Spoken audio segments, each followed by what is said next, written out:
parle de pourcentage avec des routes avec 10%, c'est la pente, 10%, 15%. Et puis, comme sur le vélo, ce qu'on a vu, c'est 45 degrés. 45 degrés, c'est 100%. On commence à rentrer dans les pentes extrêmes. Mais après, quand on passe dans du 50, 55 degrés, 60 degrés, ça, c'est le monde de Paul-Henri qui est avec nous aujourd'hui et de son frère. Puis à côté de ça, il y a le border cross.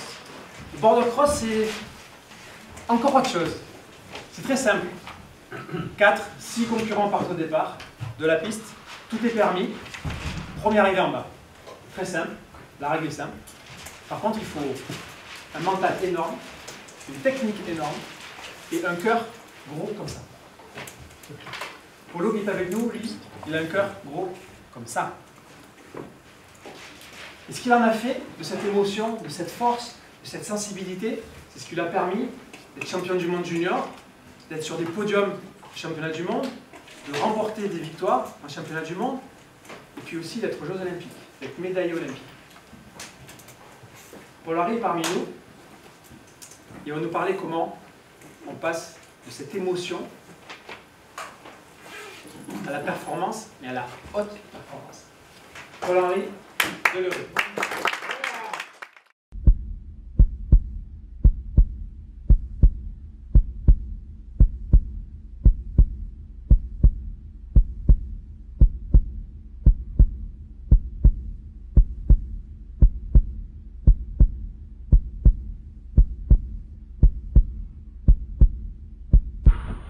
Mets-toi pieds joints. Place ton buste, comme je t'ai dit. Lève la nuque. Et tu t'insères en l'air.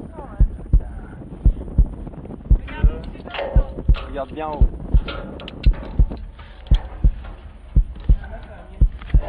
Allez, il faut y aller, il n'y a plus de vent là. 1, 2, 3.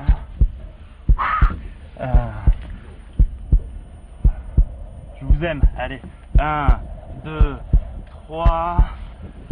Allez Polo, la tête en l'air.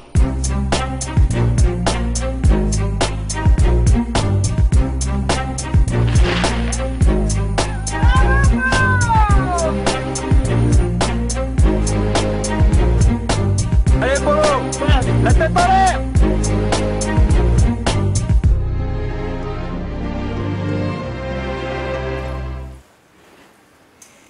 Bonjour à tous. Dans une gestion de projet, on peut tous faire de nos émotions un véritable levier de performance. On peut également passer complètement à côté de nos objectifs à cause de celle-ci. J'imagine que vous êtes déjà arrivé à toutes et à tous, maintes et maintes fois, de vous laisser dépasser par votre colère, par vos peurs, par vos doutes, par votre désarroi. Prenons l'exemple de la peur. Dès mon plus jeune âge, j'ai compris de manière intuitive que pour être heureux, pour être épanoui, il fallait que je sois capable de dépasser mes peurs au quotidien. J'avais à l'époque vraiment deux peurs dominantes, après la peur de mourir bien sûr. C'était la prise de parole en public et la peur du vide. Pour dépasser mon vertige, j'ai dû prendre mon courage à deux mains dès l'âge de 6 ans et j'ai d'abord commencé par la base. Je suis allé à la piscine et puis j'ai appris à sauter voilà, la tête la première, à plonger depuis le rebord de la piscine. Une fois que j'ai bien maîtrisé les techniques, j'ai reproduit la même chose depuis le plongeoir d'1 mètre, puis de 3 mètres, puis de 5 mètres. À 18 ans, je sautais de 23 mètres de haut dans les gorges du Verdon. À 20 ans, je me suis mis à la chute libre et je sautais depuis 4500 mètres depuis la fenêtre d'un avion. Et à 21 ans, j'ai fait quelques sauts en base jump, d'où cette vidéo. Et donc en fait, mon intuition d'hier est aujourd'hui devenue une véritable conviction. Si je veux être libre, je ne dois pas être prisonnier de mes peurs. Vous savez, dans notre quotidien, on est entouré de toutes nos peurs. Et en fait, toutes nos peurs, c'est des petits animaux qui essayent de... On est vraiment encerclés et qui veulent essayer de grappiller du terrain sans cesse, toujours. Et en fait, si jamais vous ne leur donnez pas des petits coups de pied, que ce soit la peur de mourir, que ce soit la peur du vide, que ce soit la peur de prendre la parole en public, que ce soit la peur d'aller dire je t'aime à une personne, et bien, À la fin, vous êtes comme ça, vous êtes prisonnier, vous êtes immobile et vous êtes prisonnier. Avant de vous raconter comment j'ai fait de mes émotions un levier de performance à travers mon parcours sportif, il faut que je vous présente ma discipline. Ma discipline, donc, comme tu l'as dit tout à l'heure Marc, c'est le snowboard cross. On est 4 ou 6, ça dépend des formats de course. On est vraiment alignés. Et puis le starter, et puis coureur prêt, attention, 5 secondes. Et quoi qu'il arrive, ça peut s'ouvrir n'importe quand. Donc il faut être rapide, il faut être puissant. Et surtout, il faut croire en soi-même. Parce que votre meilleur allié, c'est vous-même. Mais vous pouvez également être votre pire ennemi. On est ici sur les X Games, donc je suis sur le départ numéro 5, je suis en blanc. Et donc en fait, vous savez, dans notre sport, il faut rester fidèle à la stratégie. La stratégie, qu'est-ce que c'est? C'est d'être sur la ligne la plus rapide entre le départ et l'arrivée, et d'arriver à exploiter au mieux tous les obstacles qui vous séparent de la ligne d'arrivée. Et à ce titre, obstacle ou opportunité. Et donc, au départ de chaque run, je me suis toujours posé la question, contre qui est-ce que tu te bats? Est-ce que tu te bats contre toi-même ou contre les 5 bourrins qui veulent exactement la même chose? C'est quoi le défi? C'est quoi le combat? Et pour revenir tout à l'heure à cette problématique d'être fidèle à une stratégie dans un monde qui bouge tout le temps, eh bien, il faut être capable d'être à l'écoute de la conjoncture. Il faut être capable de s'adapter. Regardez, tout à l'heure, je suis parti 5e, je me suis retrouvé premier. J'ai fait une erreur, je me suis retrouvé 5e. Ah non, j'ai pas encore fait l'erreur. Non, je vais la faire bientôt. Pardon. Donc là, je suis premier. Là, je suis premier et là, j'ai le feu. Tout à l'heure, j'étais chasseur et là, je me retrouve en position de chasser. Et je commence à avoir quelques doutes parce qu'en fait, moi, mon kiff, c'est pas forcément d'être le premier, c'est pas forcément d'écraser les autres. Moi, ce que j'aime, c'est me dépasser, ça aller le plus loin possible. Et j'ai fait mon erreur, justement, pourquoi? Parce qu'on est à 3000 mètres d'altitude. Il y a eu, bien sûr, ces pensées parasites. Mais il y a eu également aussi, voilà, physiquement, j'étais moins bon que les autres et je me suis un peu déconcentré. Mais quoi qu'il arrive, je suis passé de la première place à la 5e place. Et je sais que ce qui importe, ben finalement, ben voilà, c'est de se battre jusqu'à la ligne d'arrivée. Et quoi qu'il arrive, je ne lâcherai rien. On finit par un saut de 40 mètres de long. Et le jeune à côté de moi fait une erreur et je franchis la ligne d'arrivée en première. C'était l'un des plus beaux runs de ma carrière parce que, enfin en tout cas, je me suis vraiment dépassé, je me suis vraiment donné et je ne me suis pas laissé battre par moi-même. Ouais. C'est ce que j'en retiens.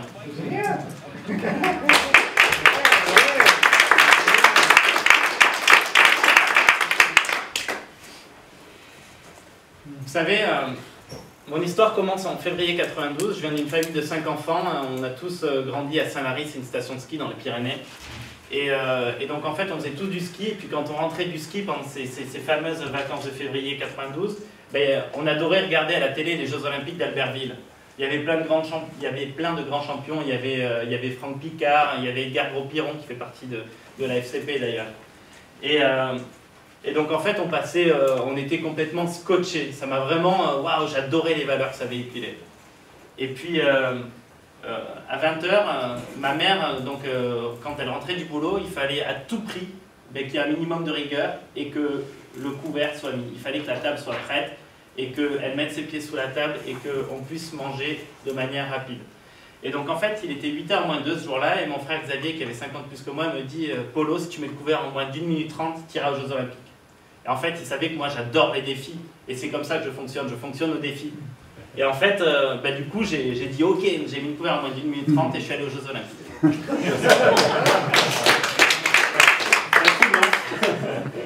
Et le lendemain, il était 8h moins 1 et puis mon frère me dit oh aïe aïe aïe aïe, on est à la bourre, Polo, t'as 45 secondes et cette fois, vu que t'es déjà aux Jeux Olympiques, tu seras peut-être médaillé olympique, qui sait. Et donc j'ai dit pas de problème. Sauf que j'avais déjà anticipé le défi et en fait j'avais rapproché le pain de la table, j'avais mis les verres et les couverts sur les assiettes, j'avais rempli la carafe d'eau et du coup j'ai mis le couvert en moins de 45 secondes et je suis devenu médaillé olympique et pas lui. Et il les a là. Il n'arrive pas à me pardonner encore. Pourquoi je vous raconte ça? Parce que dans notre quotidien, on vit tous plus de 60 stimuli. Donc un stimulus, c'est un événement qui déclenche une émotion. Cette émotion, si je la maîtrise, elle deviendra motivante et elle engendrera un comportement constructif.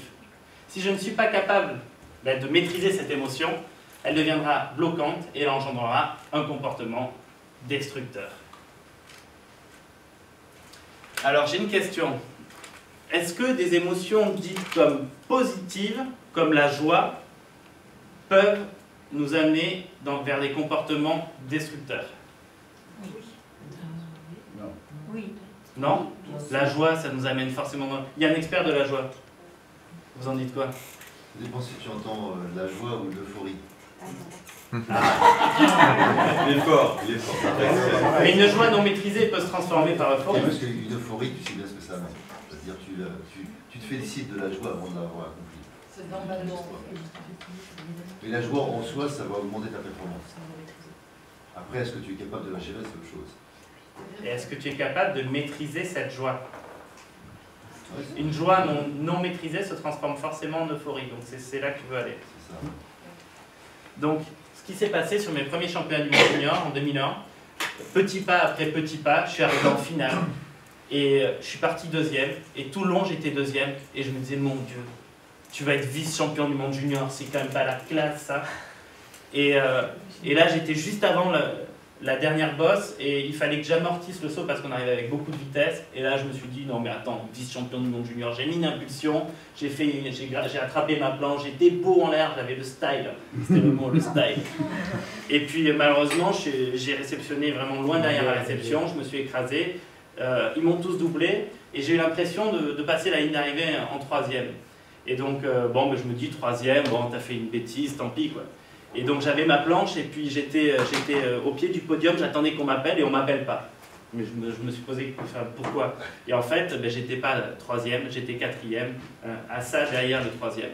Et donc là, par contre, le fait de ne pas monter sur le podium, j'étais pas dans mes objectifs, et vraiment, oui, j'ai eu des boules, en effet. Et en fait, qu'est-ce qui s'est passé? C'est cette joie d'être vice-champion du monde junior alors que je n'avais toujours pas passé la ligne d'arrivée. Je n'ai pas été capable de la maîtriser, je n'ai pas été capable de suffisamment l'identifier et de me dire non, attends de passer la ligne d'arrivée et ensuite tu verras. Et donc du coup, ce comportement qui est dit comme positif m'a vraiment mis dedans. Parce que je n'ai pas été capable de maîtriser cette émotion. Et du coup, en rentrant chez moi, j'ai croisé mon cousin, mon cousin aîné, et donc en fait j'étais en plein désarroi. Et en plein désarroi, d'autant plus que mon frère Xavier m'avait dit, moi j'avais un rêve, c'était de devenir snowboarder professionnel, faire partie des meilleurs mondiaux et vivre de ma passion. Et Xavier qui me dit, Polo, si t'es pas champion du monde junior, franchement le snowboard, c'est pas le rugby ou le foot, t'auras jamais la capacité de vivre de ton sport, parce que si tu veux vivre de ton sport, il faut que tu sois capable d'être présent le jour J. Il faut que tu sois capable faut que tu montres que tu es vraiment quelqu'un d'exceptionnel, parce que très peu dans notre sport en vivent. Et donc, du coup, vraiment, je me suis complètement éloigné de mon rêve et je me suis dit, mais mon Dieu, mais j'y arriverai pas en fait. Et mon cousin, donc Nicolas, qui me dit, Polo, ne baisse surtout pas les bras, il m'a cité Oscar Wilde. Oscar Wilde, il dit, dans la vie, il faut toujours viser la lune, car même en cas d'échec, tu atterriras dans les étoiles. Et donc, ça, c'était encore un autre stimulus, mais que je me suis complètement réapproprié parce que j'ai pas du tout entendu ça. Moi, ce que j'ai entendu, c'est dans la vie, pour atteindre la lune, il faut viser les étoiles. Et donc, en fait, qu'est-ce que ça veut dire? Ça veut dire que mon but, c'est d'être champion olympique, et même si je suis pas champion olympique, je serai aux Jeux Olympiques, et si je suis aux Jeux Olympiques, je vivrai mon rêve d'être snowboarder professionnel. Et donc, c'est vraiment la pensée motivante qui a dicté ma carrière. Pourquoi? Parce qu'à chaque fois que j'étais dans la difficulté, dans les préparations physiques, dans les négociations avec les sponsors, tout le temps je me disais, allez Polo, bats-toi pour atteindre la lune, il faut viser les étoiles. Surtout ne lâche rien. Quelques années plus tard, après divers échecs, même très nombreux, je faisais quand même partie des meilleurs mondiaux de ma catégorie. Je me retrouve sur les championnats du monde junior, dans la même situation, petit pas après petit pas, je me retrouve à la 2e place, aux sorties du start. Et puis là, cette fois-ci, plus moyen de me laisser dominer par mes émotions. Et donc en fait, j'étais là, ici et maintenant. J'avais identifié en amont toutes les pensées parasites qui pouvaient m'empêcher, qui pouvaient me faire perdre les pédales. j'avais également visualisé vraiment ce titre de champion du monde. Quoi qu'il arrive, ce jour-là, c'était ancré, c'était la dernière fois de ma vie que je pourrais tenter d'être champion du monde junior, et c'était pour moi. Parce que ça faisait trop de fois que je m'étais planté, et que j'avais énormément appris de tous mes échecs. Et donc en gros, j'étais dans la course, et puis il y avait le mec devant moi, l'Italien, qui avait déjà gagné 2 fois auparavant, et donc je cherchais le trou, je ne le trouvais pas, et je suis resté patient. J'ai réussi à garder mon sang-froid. J'ai réussi, donc j'ai ensuite essayé de doubler sur le dernier virage, j'ai tenté le tout pour le tout. Et en fait, moi j'étais pied gauche devant et lui pied droit devant. Et donc en gros, on était dos à dos et on ne se voyait pas. Et dès qu'il franchit la ligne d'arrivée, il fait « ouais, 3 fois !» parce que pour lui, c'était la troisième fois qu'il gagnait les championnats du monde. Et en fait, je vais le serrer la main, je lui dis « félicitations, 3 fois champion du monde, c'est cool, je suis content pour toi. » Et moi, je suis content d'être vice-champion du monde junior parce que même si je n'ai pas gagné, je suis quand même sur le podium et je suis dans le match, quoi.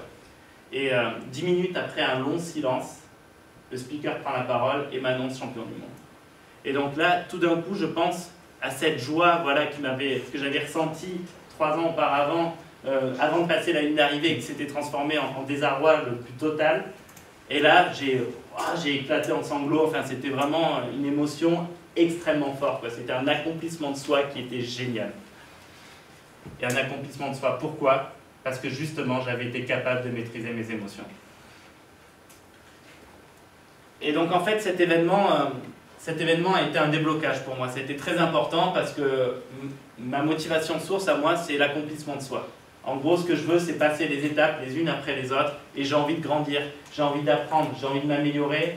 Et puis, j'ai surtout envie de réaliser mes rêves. Et donc, le fait d'être le meilleur mondial chez les juniors, ça m'a donné énormément de confiance sur le circuit professionnel, sur le circuit senior. Et donc, du coup, dès le sorti de cette expérience, j'ai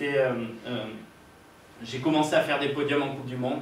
Et donc, en 2005, j'ai fait donc 2 podiums avec Xavier. Aux États-Unis, on fait premier et deuxième.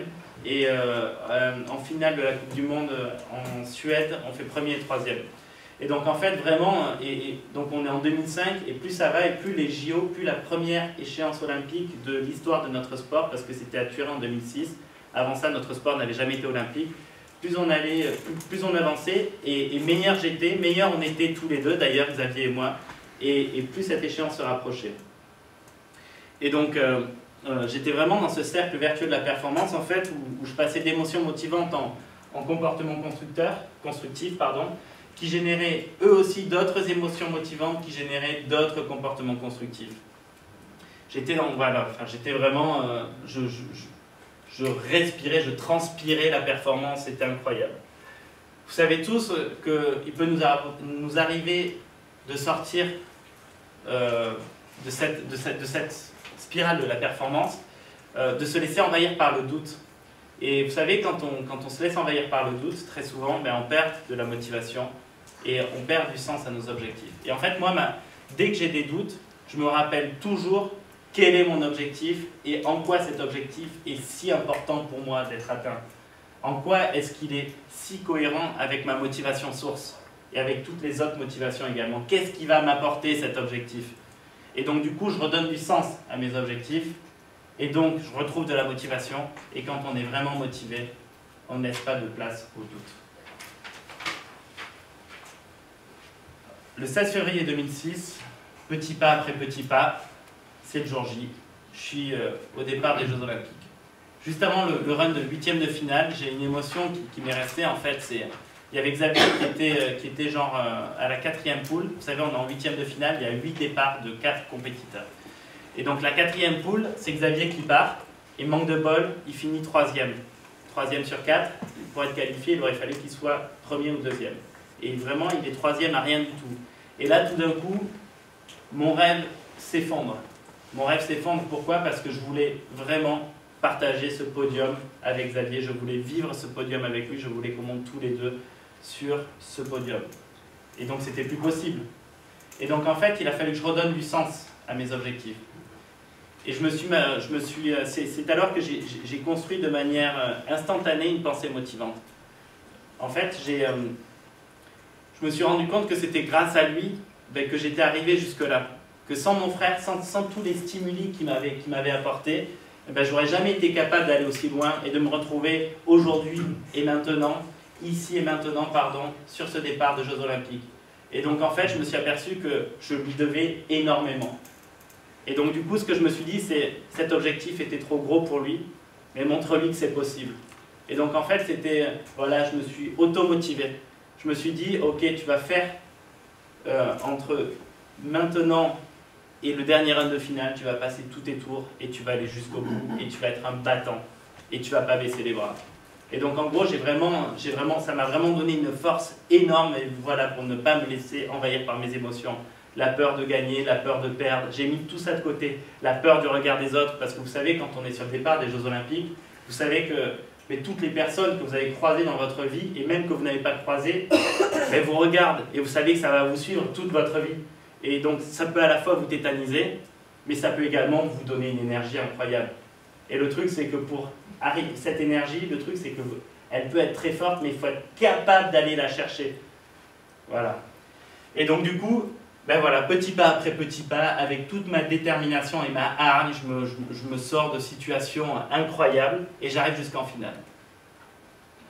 Donc en finale, je suis tout à gauche, pantalon blanc, et vous savez, mon truc c'est de dire allez Polo, t'es un animal, quoi qu'il arrive, tu lâches rien. J'étais pas très fort en départ, et en fait j'ai essayé, donc j'ai un petit peu perdu mon sang-froid sur le départ, j'ai fait une petite erreur qui me classe 3e. Et derrière moi, j'ai l'Espagnol, Jordi Font, qui est habitué à ne prendre que des trajectoires intérieures dans les courbes. Je sens qu'il est en train de me rattraper, et ma stratégie, c'est de dire, ok, tu vas déstabiliser ton adversaire, et ensuite tu vas t'occuper des deux autres. Je l'ai trop déstabilisé en le forçant à aller sur l'extérieur, et du coup, nos planches se sont touchées, je tombe. Je tombe, heureusement, ben, je passe la ligne d'arrivée en 3e, et ben, c'est vraiment... c'est une émotion incroyable. Une émotion incroyable, pourquoi?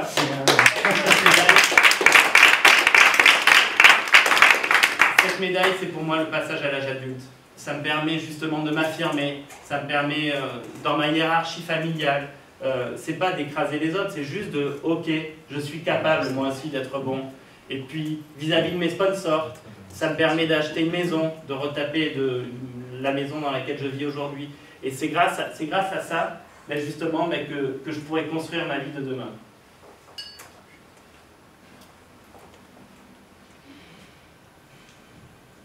Et donc en fait, 4 ans plus tard, je me retrouve sur les Jeux Olympiques de Vancouver en 2010.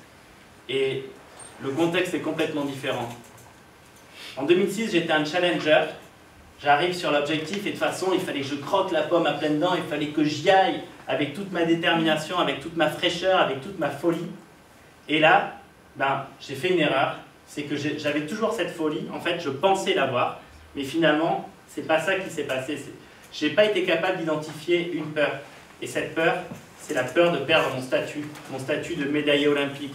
Parce que du jour au lendemain, vous savez, avec cette médaille, le regard de la totalité de mon entourage s'était transformé, avait changé. Je passe du petit branleur au médaillé olympique. Et donc ça fait du bien quand même, quoi, pour l'orgueil et pour tout ça. Et puis, et donc du coup, en fait, au niveau de ma stratégie pour ces Jeux Olympiques, c'était, mais de toute façon, enfin, j'avais une croyance, c'est quand tu es au pied du mur que tu es le plus fort. Et du coup, ça va forcément bien se passer, parce que ça s'est bien passé à Turin en 2006. Sauf que pas du tout. Si tu n'anticipes pas tes peurs en amont, si tu ne fais pas vraiment ce travail, si tu ne te regardes pas vraiment dans une glace, et si tu n'as pas envie vraiment de donner le meilleur de toi-même, si tu n'as pas envie de vraiment te battre pendant tes entraînements, si tu n'as pas envie ben voilà, d'être plus fort que tu ne l'as jamais été, de continuer à progresser, eh ben, tu seras forcément moins bon que le jour où tu étais dans cet état d'esprit. Et en fait, ça, il m'a fallu des années pour le comprendre, et du coup, je passe de la 3e place à la 25e place. Et donc, toujours pareil, ben, les boules, quoi. Les boules, et il va falloir se reconstruire. Et donc, pour se reconstruire, vous savez, ben, c'est quelles sont mes forces, enfin, le bilan de mon expérience olympique, de mes 4 ans, où est-ce que j'étais bon et où est-ce que j'étais mauvais, quels sont mes axes d'amélioration. Et donc, à moi, mes grosses faiblesses, qu'est-ce que c'est? Ben, c'est le manque de rigueur. Le manque de rigueur dans ma préparation technique et dans ma préparation physique. Et en fait, je pensais être complètement déterminé, mais je me suis aperçu que quelqu'un de vraiment déterminé était capable également de tremper sa chemise, de mouiller son t-shirt, justement dans ses faiblesses également, et d'arriver à augmenter ses faiblesses. Et donc du coup, pour 2014, j'ai vraiment travaillé sur mes faiblesses, en fait tout en gardant ma folie qui était ma force, mais je savais que j'avais moins de fraîcheur que 8 ans auparavant. Et donc du coup, qu'est-ce que j'ai fait? Voilà, j'étais hyper déterminé sur la préparation physique. J'ai été capable de suivre les règles et les procédures, c'est quelque chose que je ne supporte pas faire normalement. Et pendant 6 mois, je me suis dit, tu as 8 mois voilà, pour être au top et pour respecter voilà, toutes les procédures de préparation. Et donc du coup, c'est ce que j'ai fait et je suis arrivé à mon meilleur niveau en janvier 2014. J'étais vraiment, je faisais partie du top 10 de la Coupe du Monde, j'étais le leader français dans ma discipline. Et manque de bol, c'est le crash. Vous savez, on peut être fidèle à sa stratégie, mais la conjoncture, elle peut être très violente. Donc moi, je suis en jaune, je suis vers la droite, là, et en fait, j'ai un Italien qui vient toucher ma planche sur le kicker, sur le tremplin, et du coup, je tombe de 3 mètres de haut sur la tête. Donc je suis dans la course, tout va bien, je suis dans le troupeau, enfin je veux dire, il n'y a pas de risque, je suis dans la course, et puis je me dis, ah, pas bon, je ferme les yeux, j'ouvre les yeux, et je me retrouve le lendemain avec des menottes, des tuyaux partout, j'étais dans le coma. Et donc le docteur vient me voir et il me dit, bon, ok Polo, on est très content que vous soyez réveillé parce qu'on a essayé de vous réveiller hier, vous étiez dans un coma profond et il n'y avait rien à faire et c'était compliqué, quoi. Enfin, c'était même plus que compliqué. Et il me fait l'état des lieux, triple fracture du plancher orbital, œdème pulmonaire. Et je lui dis, oui, mais ça veut dire quoi? Ça veut dire que tu vas cracher du sang pendant 3 semaines. Bon, ok. Ça veut dire que tu vas vomir. Bon, ok. Tu auras mal à la tête. Oui, très bien. Il va falloir faire de l'autopsie, etc. Bon, très bien. Et je lui pose la question, est-ce que j'ai eu une hémorragie cérébrale? Parce que j'en avais déjà une en 2007. Il me dit, non, pas ce coup-ci, mais par contre, tu en as déjà eu une. On le sait. Et je confirme. Et puis... à partir de ce moment-là, je coupe court à la discussion, je fais docteur, vous avez 34 jours pour me remettre sur pied parce que dans 34 jours, c'est les JO. Et là, il me regarde comme ça, et puis il y avait ma femme à côté, et puis il était un peu perplexe, et puis il part en rigolant. Mais donc moi, j'étais en très mauvais état, mais je savais que de toute façon, c'était possible. Et donc, du coup, je me suis reconstruit. Je me suis entouré des meilleurs, parce que l'entourage est extrêmement important, vous savez, quand on a des objectifs élevés, et même pas forcément élevés. Et donc j'étais au CERF de Cabreton, donc le meilleur centre de rééducation d'Europe. Et puis, si j'ai une chose à vous transmettre de cette expérience, c'est la gestion du doute. J'avais une angoisse, je me disais tout le temps, mais mon Dieu, est-ce que je serai prêt le jour J? Est-ce que je serai prêt au JO? Et c'est quelque chose... Enfin, tout le monde se pose cette question. Quand on prépare un événement, mais est-ce que ce que je suis en train de faire, c'est la bonne chose? Et donc j'ai un entraîneur avec qui j'ai des très fortes relations, qui était venu me voir et qui me dit, Polo, ne te pose pas ces questions, ça ne sert à rien, remets le doute à sa place. Donc tu as suffisamment douté lors de l'élaboration de ta stratégie, quelles sont mes forces, quelles sont mes faiblesses, quel est mon environnement actuel, où est-ce que je veux aller et comment est-ce que je veux y aller. Donc tu le sais comment tu veux y aller. Ensuite, tu as des repères qui sont exceptionnels. Tu as les meilleurs kinés, les meilleurs docteurs, et plus fort que ça, tu connais ton corps, tu connais ta capacité de récupération, et tu connais tes limites. Donc du coup, sois à l'écoute, H+1, H-1, ne va jamais trop loin, mais fais-en suffisamment, ne sois jamais arrêté. Ce qu'il ne faut surtout pas faire dans une préparation, c'est faire du surplace, parce qu'il n'y a rien de pire. Sois patient, avance petit pas après petit pas, et tu verras. Et en fait, la question de savoir si tu pourras courir, oui ou non, tu prendras cette décision la veille de la compétition avec ton entraîneur et ton coach. Ton entraîneur et ton docteur, pardon. Et donc en fait, vraiment, je vous partage ça parce que c'est quelque chose qui a fait toute la différence. J'avais les épaules comme ça et tout d'un coup, ça fait ah. Et dans ma préparation, tout au long de ma préparation, mais j'avançais micro-pas après micro-pas et j'étais dans l'instant présent et donc je ne me perdais pas avec des pensées parasites qui ne servaient à rien. Et donc, j'arrive la veille de la compétition, et puis mon docteur qui me dit neurologiquement ça va, je fais yes. Et puis il me dit juste un petit truc, est-ce que tu es conscient que si tu retapes la tête, ça peut être très grave, plus grave que ça n'a jamais été. Et là, je fais oui, oui, bien sûr, mais de toute façon, je ne suis pas idiot. Et vous savez tous les deux que je suis capable de rester fidèle à une stratégie, que je suis capable de m'adapter à une conjoncture, que c'est le rêve de ma vie. Pourquoi? Parce que j'étais 3e il y a 8 ans, et qu'il y a 4 ans, j'étais 25e. Et quoi qu'il arrive, il n'y a pas de hasard, je vais réussir cette course, et je vous le garantis. Et donc, mon coach me dit, ok, pas de problème, mais à la seule condition qu'entre ton premier run d'entraînement et la finale, il n'y ait aucune faute. Si tu fais la moindre faute, je te sors. Je fais ok, deal. Et là, je repars dans le couloir, je fais yes, et je me pose sur mon lit et je me fais et merde. Parce que c'était quand même stressant. C'était quand même stressant, mais quoi qu'il arrive, ce que je me suis dit à ce moment-là, c'est tu sais quoi, petit pas après petit pas, ta stratégie, tu l'as bien, je vais vous l'expliquer tout à l'heure, et puis reste fidèle à ta stratégie, garde les yeux ouverts, et puis Inch'Allah, prends tes rêves. Donc je me retrouve petit pas après petit pas en finale. Donc j'ai réussi à passer voilà, les 8e au quart, à la demi. Pour les 5 concurrents, la course commence. C'est tout, vraiment les 5 meilleurs mondiaux. Et moi je suis épuisé, j'ai envie de vomir. J'ai vraiment plus du tout d'énergie.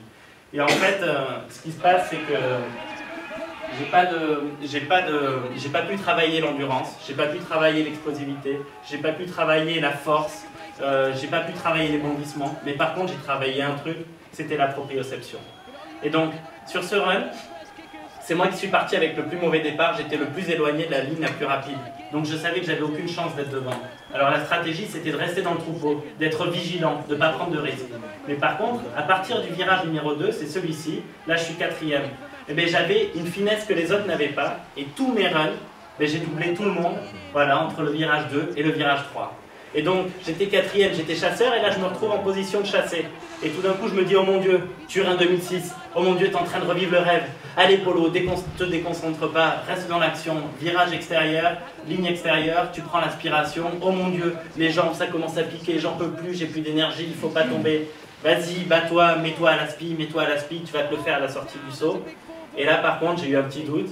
Et j'ai eu peur de taper le deuxième, de le toucher en l'air, j'ai eu peur qu'on tombe tous les deux. Et donc en gros, en fait, il y a vraiment eu ce conflit entre le conscient et l'inconscient. Le conflit, le conscient c'est il faut que j'y aille, il faut que j'attaque, je veux être le meilleur. Et l'inconscient c'est Polo, il faut que tu te protèges parce que si tu retapes la tête, c'est pas possible. Et donc en fait, c'est vraiment quelque chose, ça s'est joué sur une fraction de seconde, mais ces fractions de seconde là, eh ben, ça fait toute la différence. Donc quand je passe la ligne d'arrivée, je me dis, waouh, je suis 4e, je confirme mon exploit d'il y a 8 ans, et puis en plus je vis le rêve avec Pierre Vautier, mon collègue de l'équipe de France, lui il gagne, on a vécu le truc tous les deux, c'est magnifique, c'est vraiment trop cool. Avec un petit peu de recul dans mon travail d'introspection, je me suis rendu compte que ma pensée motivante, vous savez, pour atteindre la ligne, il faut viser les étoiles, était également une pensée limitante. Et en fait, pourquoi une pensée limitante? Parce que pour atteindre la Lune, il faut viser les étoiles, ça veut dire que tu vises le titre de champion olympique, mais finalement, tu ne le vises pas vraiment. Et donc, en fait, il y a vraiment un décalage avec ça. Oui, ça m'a donné beaucoup d'énergie, mais quand je me suis retrouvé dans la situation où, ok, Polo, c'est ici et maintenant, et tu es allé plus loin que tu aurais pu l'espérer, mais il faut aller au bout. Et au bout, ça veut dire quoi? À la première place. Et donc, en fait, cette pensée motivante, voilà, je me suis aperçu que c'était également une pensée limitante. Une pensée limitante qui avait également des causes. Les causes, c'est que ma motivation source à moi, qu'est-ce que c'est? C'est l'accomplissement de soi. Mais l'accomplissement de soi, ça veut pas, faut l'interpréter en fonction de chaque personne. Ça ne veut pas forcément dire, gagner, c'est m'accomplir. Pour moi, m'accomplir, c'est passer les étapes les unes après les autres. C'est me dépasser, c'est me battre.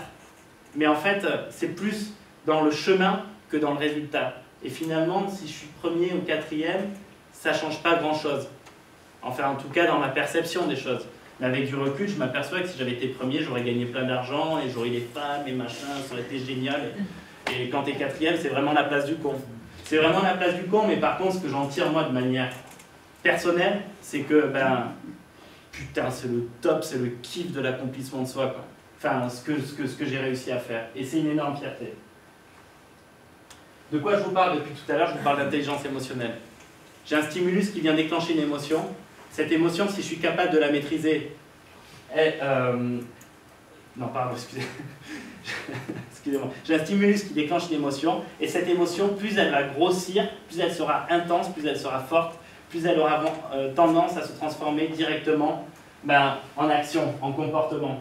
Et l'intelligence émotionnelle, qu'est-ce que c'est? C'est le fait de barrer le chemin qui fait partir de l'émotion à l'action, de prendre l'émotion, de la faire passer par la phase réflexion, de prendre du recul par rapport à qui je suis, par rapport à mes valeurs, par rapport au contexte, et par rapport surtout à mes objectifs, et ensuite de comment est-ce que je veux vraiment atteindre mes objectifs. Voilà. Et donc, je pense que j'ai dû dépasser au niveau du timing. J'ai juste une dernière chose, ça dure 1 minute 30. C'est le plus beau souvenir de ma carrière. Donc je suis parti de l'émotion, comment dépasser ses peurs, je suis arrivé à la performance, les Jeux Olympiques. Et en gros, la plus grosse émotion, c'est au retour de Sochi. Je suis tombé, c'était à l'aéroport d'Orly en rentrant chez moi sur ce reportage. C'est France 3 qui suit ma famille en train de regarder les JO. Et il faut que je vous montre la réaction de ma femme je me suis complètement écroulé. C'est fantastique, il est incroyable d'arriver à faire ça après tout ce qu'on a traversé, tout ce qu'on a vécu. J'ai eu tellement peur, c'est fou. C'est vraiment fou. Vous savez, depuis tout à l'heure, je vous parle d'accomplissement de soi comme motivation source. Et c'est ce qu'on dit tout le temps en entreprise, quelle est votre motivation source? Mais il y a quelque chose qui nous unit à tous, c'est l'amour. Parce que si je fais ça, c'est également, voilà, je me bats pour offrir un avenir à mes enfants, à ma femme, je me bats pour que ma famille soit fière de moi. Et je me bats également, ce que je kiffe avant tout, c'est de partager des trucs vraiment forts avec eux. Et donc en fait, j'ai une question à vous poser, c'est quelle est votre motivation source à vous? Merci beaucoup.